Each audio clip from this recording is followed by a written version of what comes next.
श्री शिवाय नमस्तुभ्यं। पंडित प्रदीप जी मिश्रा के इस उपाय को जरूर करें। सोमवती अमावस्या बहुत सालों के बाद ऐसा महायोग आया है।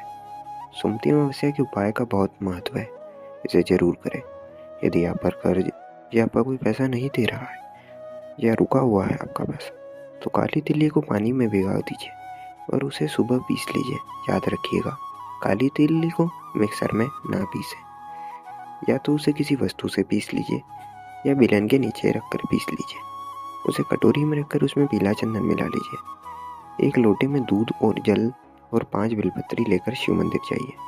उसके बाद मंदिर में पहुंचकर शिवलिंग पर जो काली तिल और चंदन का लेप है वह संपूर्ण शिवलिंग और जलाधारी पर समर्पित कीजिए और अपनी 3 उंगली से त्रिकुंड बनाइए और अपनी कामना करिए। एक समय की बात है, एक छोटे से गांव में एक भक्त रहता था जिसका नाम राम था। वो बहुत ही धार्मिक और गंगा मैया का बहुत बड़ा भक्त था।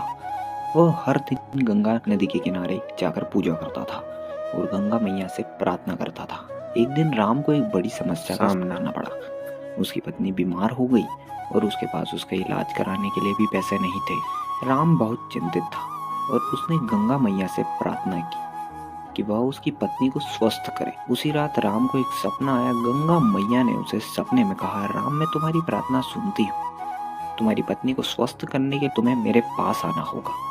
राम ने सपने में गंगा मैया की बात मानी और अगले दिन गंगा नदी के किनारे गया।